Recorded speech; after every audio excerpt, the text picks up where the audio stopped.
প্রিয়তমা, তুমি যদি নদী হতে, এই শিলাই কিংবা কাঁসাই কিংবা গন্ধেশ্বরী, পণ দিয়ে কিনে নিতাম তোমায়, অযুত কিংবা নিযুত।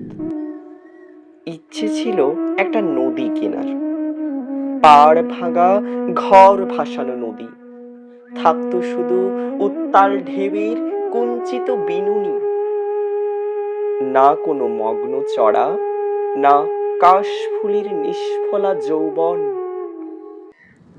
দুকুল ছাপিয়ে বয়ে যেত আমার স্বপ্নের কল্লোলিনী। তোমাকে নিয়ে নদীর পাড়ে বসতাম, সঙ্গে থাকতো একটি তরুণ তরুণী। জ্যোৎস্না রাতে দেখতাম তারাদের সাথে জলের খেলা, তারপর রাতের গহনে হারিয়ে যেতাম,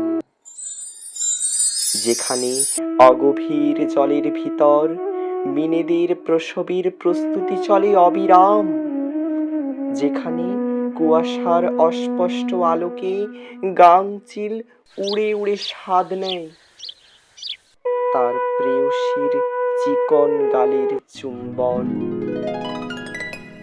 কোনো এক শীতের রাতে, যখন আকাশের সব নক্ষত্র হিমের কোপে ম্রিয়মান, বিবস্ত্র নদীর বক্ষে আমি দেখিব তোমার শরীর হতে ঝরে পড়া ঘাম। আমাদের ডিঙা ভেসে উঠত লজ্জিত পাড়াগার ঘাটে, যেথায় স্নান সেরে ঘরে ফিরে একে একে রাত জাগা বধূর দল। তুমি যদি নদী হতে, তোমার শরীরে দিতাম আমি আকাশের রামধনু রং।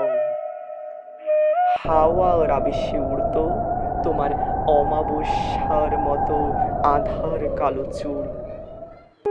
চন্দ্রিমার মুখ ম্লান হতো তোমার জল ছবি আঁকির রূপের বিভায়।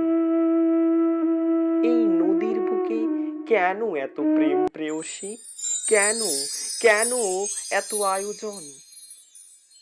তুমি কি শুনতে পাও আমাদের অগ্রজের পায়ের শব্দ? এখনো এই নদী চরে ধ্বনিত হয়। তারাও এইখানে এই ঘাটে ধুয়েছিল একদিন ক্লান্ত শরীর।